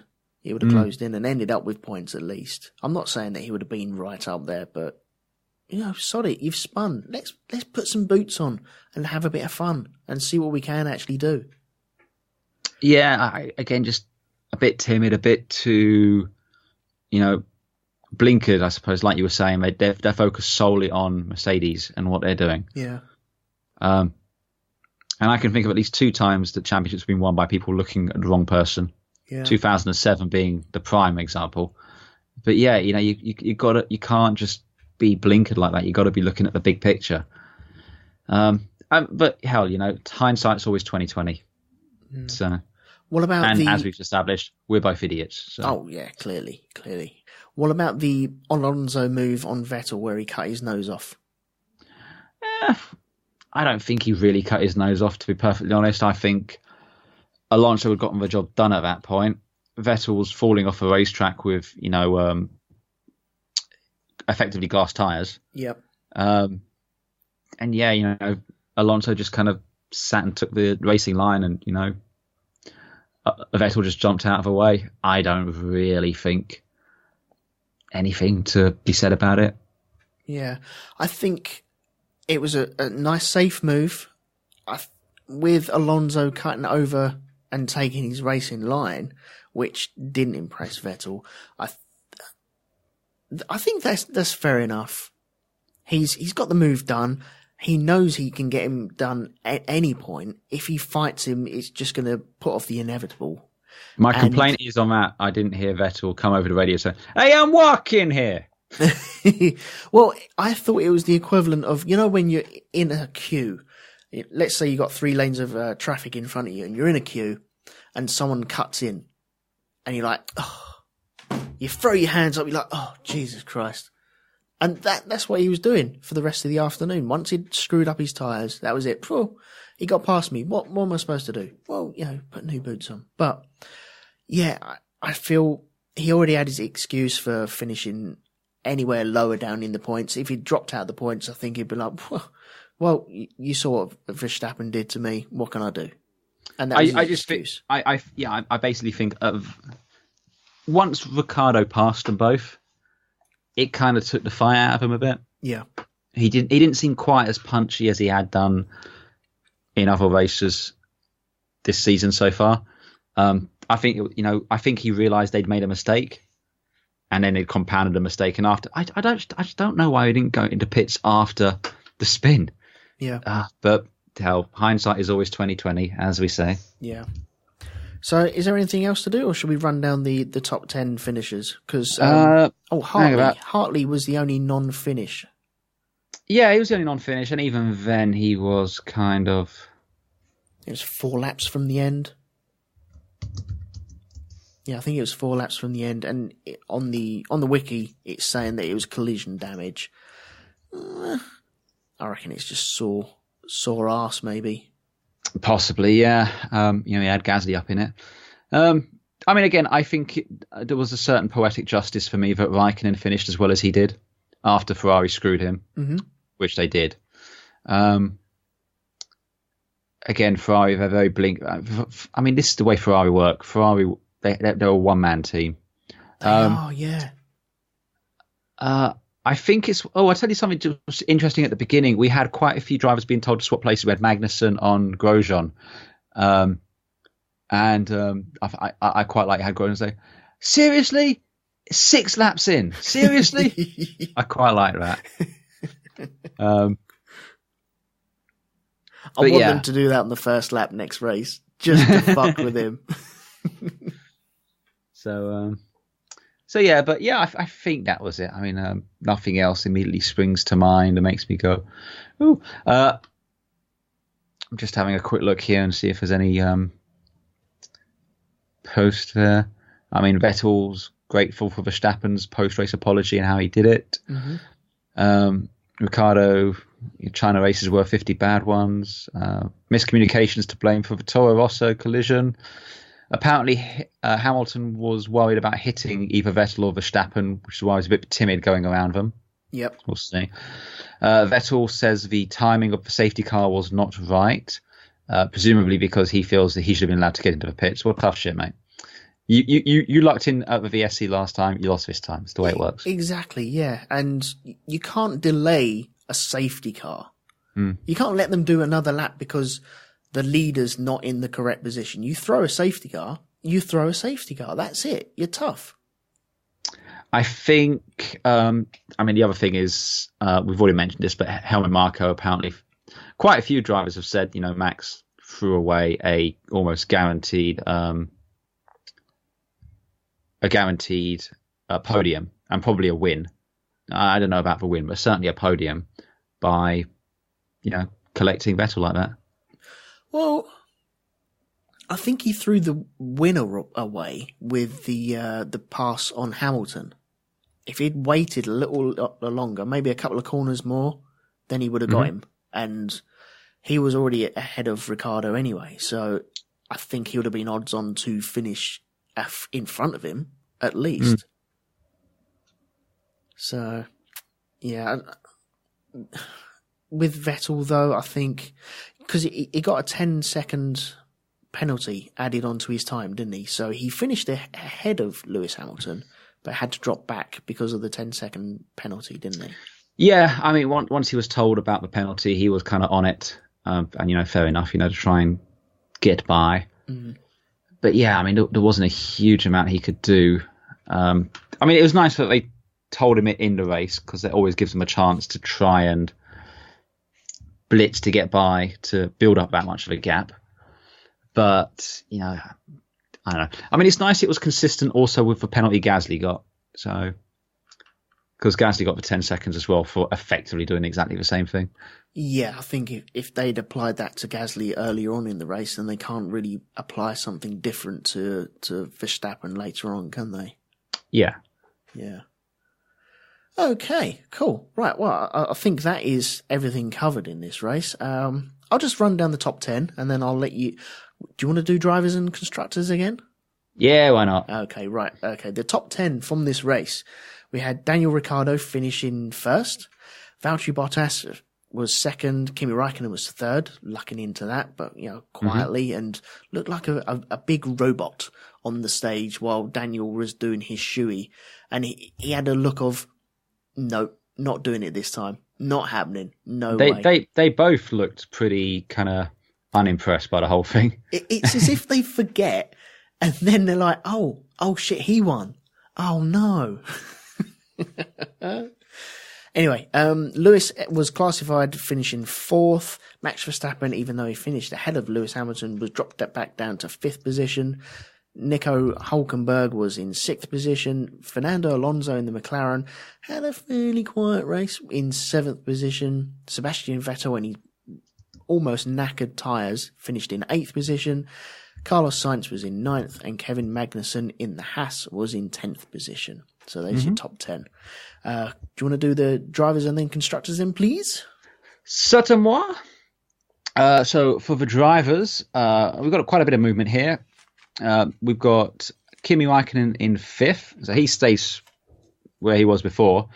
But basically, Alonso's dropped down to sixth, and Ricciardo's jumped Räikkönen to fourth. So Ricciardo's now fourth with 37. Then we've got Bottas third with 40. Lewis Hamilton with 45, and Vettel still in the lead with 54, but the gap has closed a little bit. Good stuff. And on the constructors, a little bit of movement here. We've got Renault sticking it out at 5. McLaren have dropped down to 4th with 28 points. We didn't talk about McLaren. We'll get to them in a second. Red Bull have moved up to 3rd with 55 points. Ferrari have lost the lead in the Constructors' Championship down to 84, whereas Mercedes have taken the lead with 85, mostly down to, again, Ferrari having a policy of one man, one driver. Yeah. Whereas Mercedes try and get the best for both of them. Yeah, McLaren, pretty anonymous. I think Alonso flattered the car. This just goes to show that McLaren do have deep-seated issues around the whole engine thing. Because again, they are the worst of the Renault runners. During qualifying, they were drafting each other, weren't they, to try and get through? And even then didn't manage to do it. No. It's just something that I was reminded of was, think back to when they were a Mercedes customer team, and this was when the Mercedes engine was mighty. They were the worst of the Mercedes teams back then as well. Were they? Well, remember their last season with Mercedes? They were the worst of the Mercedes teams, yeah. Oh, yes, the last one, yeah. And I don't think they were much better the year before that. But yeah, this is a decline that's been going on pretty much since 2013, I think, 2014. Yep. And yeah, they've got to do something to stem this flow. Because you take Alonso out of that car and they are properly fucked. Yeah, they're sitting with Williams, really, aren't they? No, yeah, Williams is just, that's just painful to watch. Yeah. Please, Williams, we care about you. It's a safe space. We're all friends here.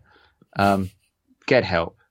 So it's go take the time, get some professional help, go into rehab, do what you need to do. There needs to be an intervention.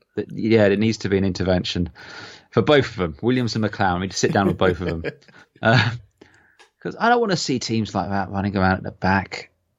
I don't want to see anyone running around at the back. I kind of want, fine, you've got 3 top teams, and I want everyone else to be tooth and nailing it. Yeah. Yeah, it's sad, but I don't know. They got problems, McLaren, haven't they? They really have. And everyone said that once they get a Renault engine in, well, the problem is that they were the only people running the Honda, and so there's no proof that they had a real good chassis. And now you've got the proof, and there's no hiding now. And I expected them to be at least ahead of Renault, the way that they were bigging it up. But no, they're not. Absolutely. Oh, one more thing, which I probably should have brought up earlier, but you'll like this. Ex-Formula One drivers. Yes. We've already touched on old Rosberg there, putting his oil in. But at least Rosberg, world champion, and that's fine, and, with a Mercedes team. There was one particular ex-driver, rather harsh criticism of Lewis Hamilton, that I thought you might be interested in. Okay, who's this? It's old Jolyon Palmer. Who? Jolyon Palmer. Who? Your favourite driver. He was on his fan club. Hang on. He was critical about someone, was he? He was critical about Lewis Hamilton. Where was it? I saw this on their Twitters. But what did he say? Has he got a Twitter? Well, it was the BBC, because he's a pundit for BBC and stuff now, isn't he? Or Channel 4, whoever does it, I don't know. But yeah, hang about. I'd love the fact that he was a pundit for BBC and they don't have any coverage.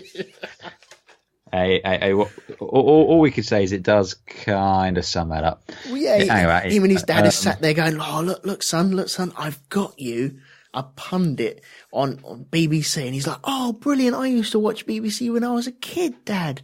And he's gone there. No, we don't actually have any coverage. You might be on 5 Live every now and again, but no, we don't actually have TV cameras. Hang about. Bear me a second. There you go. Trying to find. Oh, he does it. It's on 5 Live. That's what he's doing it as. Oh, there we go. Okay, so I mean, here you go. So I think this is just because he was commentating on it. I'll just read you a couple of these as I go through. Jolyon Palmer on 5 Live Sport has reservations about Kimi Räikkönen's strategy. I bet he does. Where was the other one? I can't take this guy seriously at all. Oh, me neither. It was just, I just saw, I was going to tag you in it, but I forgot at the time. But it was just, typical. I can't find a blue now. But he was saying something critical about Lewis, and I was just like, I snorted my tea. I was just like, really? Oh, I love that guy. Not really, but yeah, I love that guy. I'm just glad that he exists. That's it. Here you go. I found it. Lewis Hamilton must concentrate on the job at hand, says Jolyon Palmer.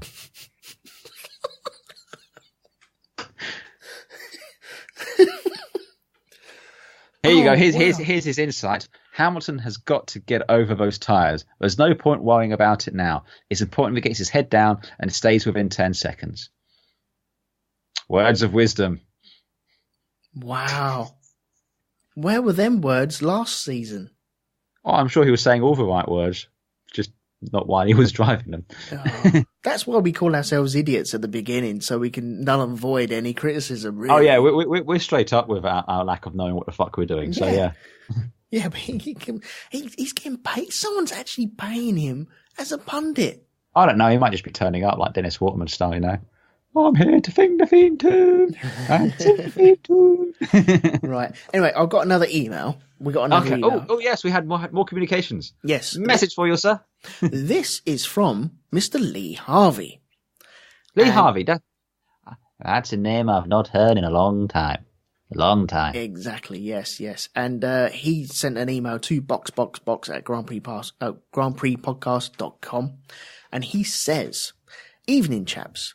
Great race again. Brilliant pit stops by Red Bull, quick thinking, and some quality changes by the crew. Really threw the gauntlet down to Mercedes and Ferrari, and they didn't have an answer. It should have been a Red Bull 1-2.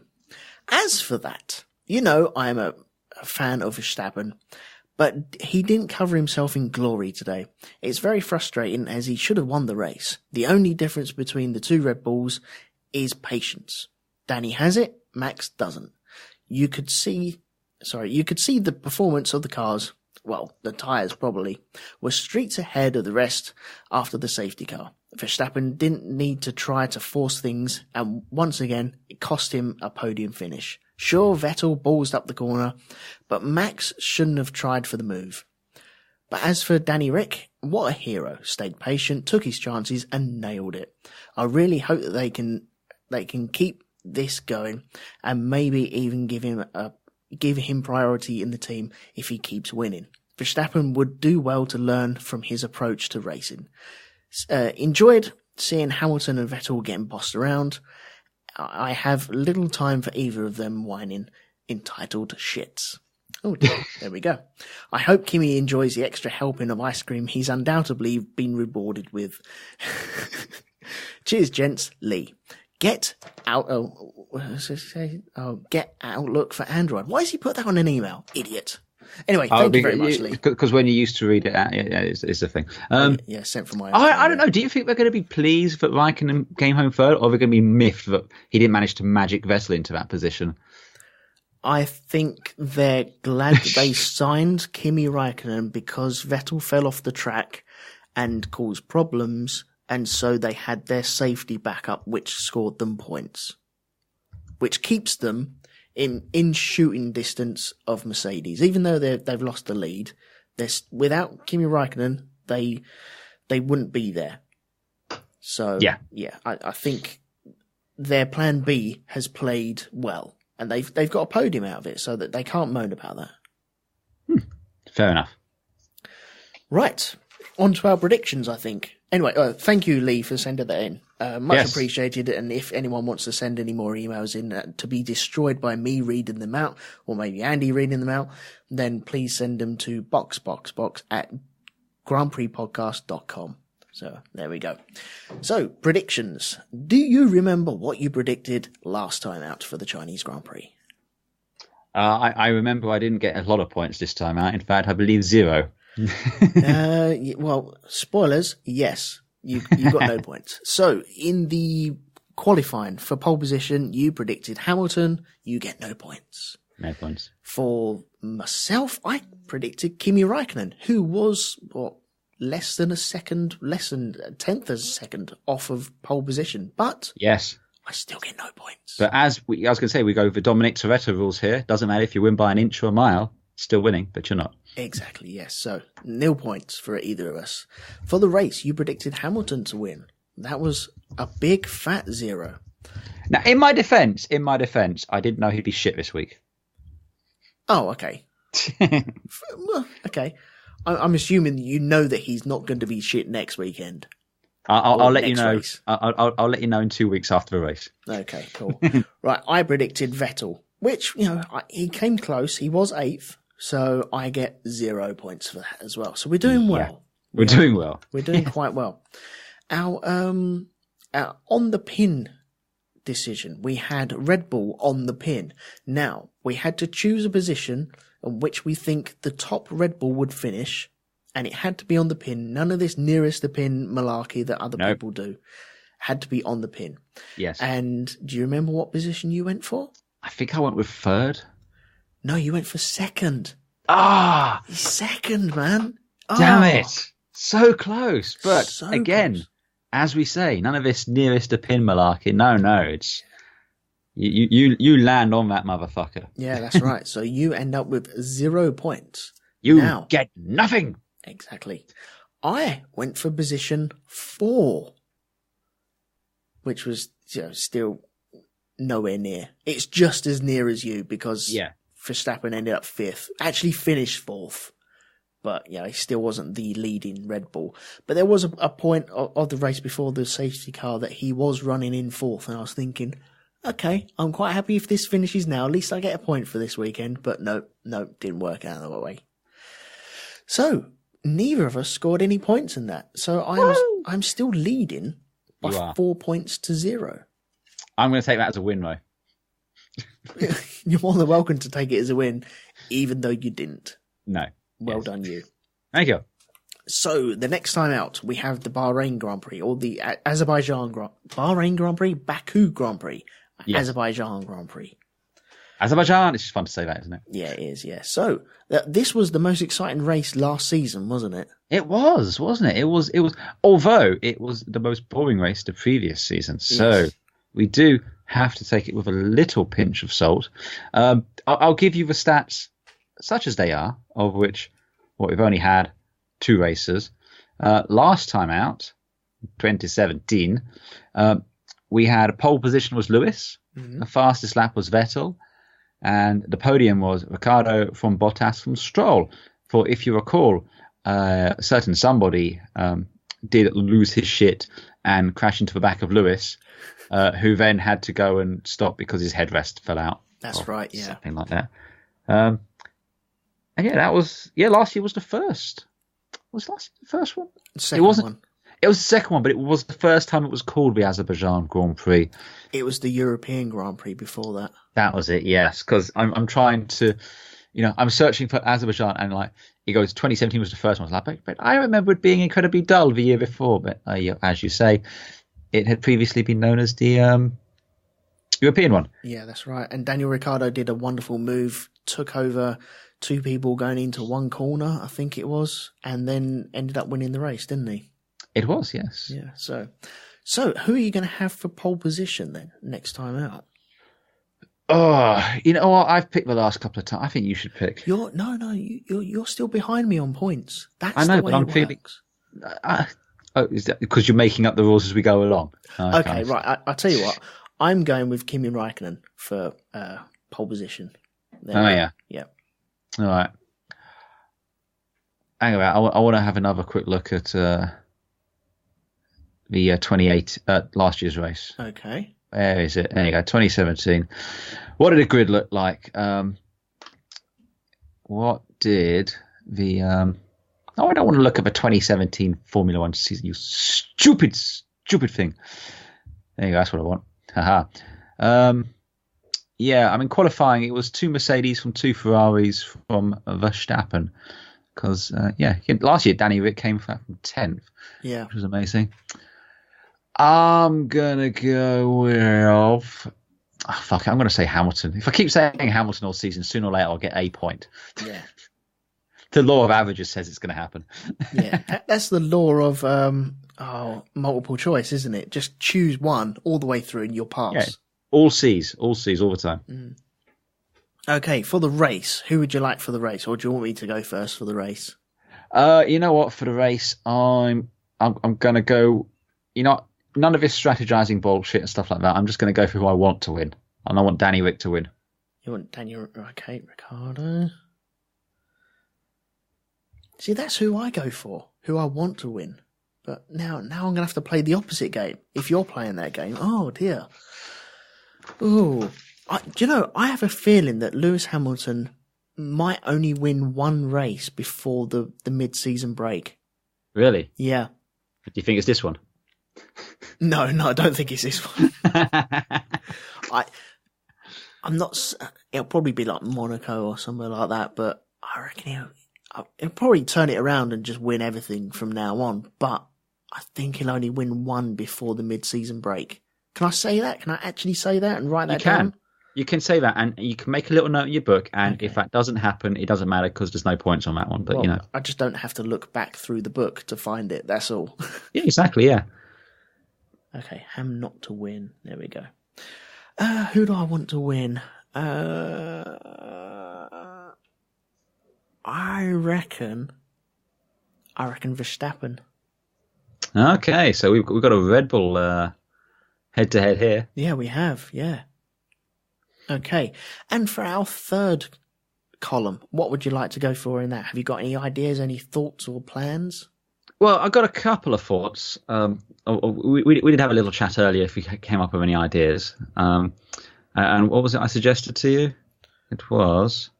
something about safety cars. Well, no, I was going to say my first suggestion was who will Verstappen collide with, and a bonus point if you can also guess the lap. But you did say that might be a bit churlish, so we won't go with that one. So I'm thinking possibly something about like how many safety cars will we see, or alternatively, how many laps behind a safety car cumulative. Oh, I like that one. Yeah. Okay, yeah, laps behind safety car. Okay. And just for reference, last year's was 51 laps total. Yeah. Not behind a safety car. I think this year's the same. I don't think they've changed the... it should be 52 laps. It's 51 laps. Oh, is it 51 laps? 51 laps, yeah. Okay. Right. Okay. So, out of 51, how many laps behind the safety car do you think? I'm going to go with... I've already written my... Oh, okay, 8.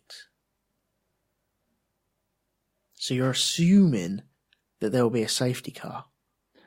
There might be 2, but I'm assuming there will be 8 laps behind a safety car. Okay. Oh, man. All I've got to do is say 0, and then if there are no safety cars, that's it. I've won a point. It's true. But then you have to remember this is the Baku circuit. Yeah. This is the circuit where in the F2 race last year, they literally had a traffic jam. Yeah. Oh, yeah, they stopped it, didn't they? Yeah.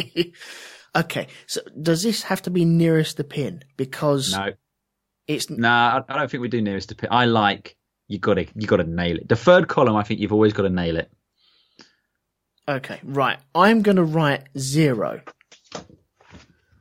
I'm going to go for 0 because that's the easiest one to hit. It is true.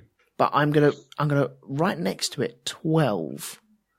So, if there is a safety car, I reckon there'll be 12, but I won't win with that number. That is just me saying, if there is a safety car, it would have been 12. I would have won the point. Well, why don't you just say 12? Because I'm going for 0, because I reckon it'll be 0. But I'm just hedging. So you my actually bets. think it's 0 then? No, You either think it's 0 or 12. It's a binary function here. my thinking is it's easier to hit 0 with the on the pin than it is to hit 12. I see. So you are in fact gaming the system at this point. I am on this one. I have to go for 0 because at the start of the race I'm winning already. I've already got a point. Yes. I just lose the point if there is a safety car. Mm-hmm. And if there is a safety car, I'm saying 12 because that's what I would have said. So there we go. Well, I was going to say, if you want to spice it up, we can revoke the brand new just came up with has to be on the button rule, and we can go to nearest the pin. At which point, if there is a safety car, you would win anywhere up until it got to lap 4, after which you're fucked. So then you'd be like, no, a safety car. And then it'd be like, oh no, 1 lap behind the safety car. 2 laps behind the safety car. 3 laps behind the safety car. There's never shit, 3 there's laps 4. behind the safety car. There's not. So yeah, I mean, I'll let you choose it how you want to do that one. You can, if you want, do nearest the pin. No, we're doing on the pin. On the nose, eh? If we're doing nearest, I'm going for 12. If we're doing on, I'm doing 0. So you're gaming it either way. Yeah. Well, we're doing it on then. Okay, 0 then. Right, I'm glad that's all sorted out. Yeah, clear as mud. There you go. Yeah. Okay. Cool. You need to insert one of those 3 hours later. It is. Yeah. It kind of is, isn't it? And they're still arguing all the way up. Maybe that's how we introduce next race.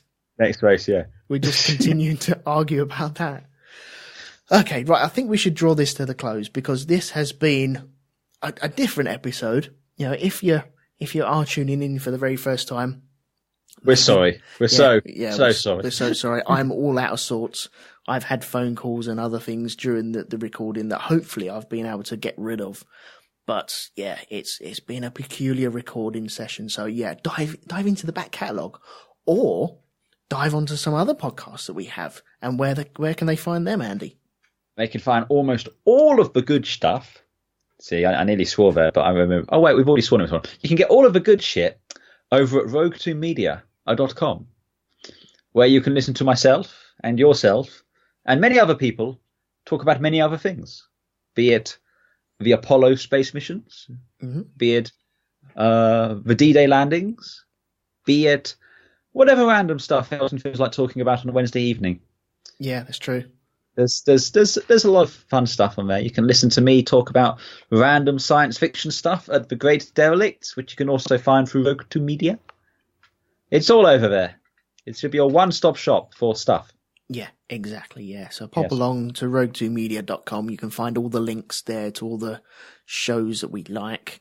They're all on the sidebars, etc. In the show notes for this, there are links to other shows as well, which we highly recommend. And we wouldn't highly recommend utter guff. So please pop along there and check them out. There is also a Patreon that you can throw some shekels at if you so wish. If this has got you through a long journey in the morning or in the evening, then please throw shekels that way. And then, that's how we keep the lights on over here. There's something else you can do as well if you want to help us. Yep. You want to help us, people? Introduce a friend to the podcast. Yeah. Go and tell your mate, you know what? I've got these two idiots who don't know a bloody thing talking about Formula One. You should listen to them. Yeah. You should give it to your friends because, you want to encourage them to listen to it. And give it to your enemies as well because, maybe you don't like it and you can give it to them and they'll have to suffer for it. Exactly. The point is, you should give it to other people. So introduce people to us. We would appreciate it. Yeah, exactly. Be like Alice in Wonderland. Record this onto a C90 cassette. Pop out the tabs and then hand it to a friend and say, with a little tab on it saying, listen to me. And then just pass it on like that. And then it could be something like The Ring where people will listen to it. I don't know. I'm very tired now. I think that's coming through. I think I'm just going to wrap it up. Do you think Max Verstappen would know what a cassette is? No, he wouldn't even know the equation of a pencil and a cassette. He wouldn't even know what that meant. That's disgusting. Shame on them. I'll let you go to bed very shortly, but I just wanted to say, did you see the feature they did beforehand with Damon Hill interviewing, I think it was Pierre Gasly? I saw a little bit, yeah. Yeah, he was born in 1996.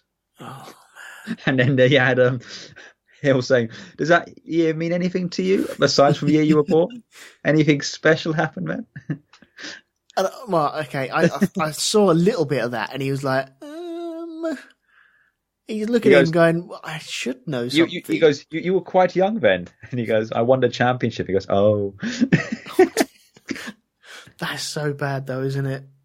Yeah. It's really bad. Oh, well, there we go.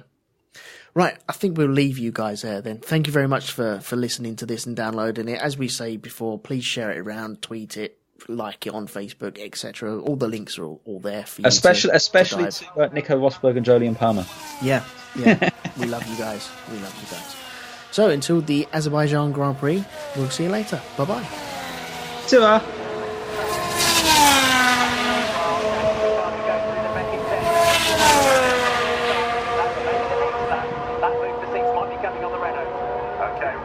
Especially if October just got a problem because 2.8 has become 1.9 in the space of a lap. So that's going to happen, isn't it?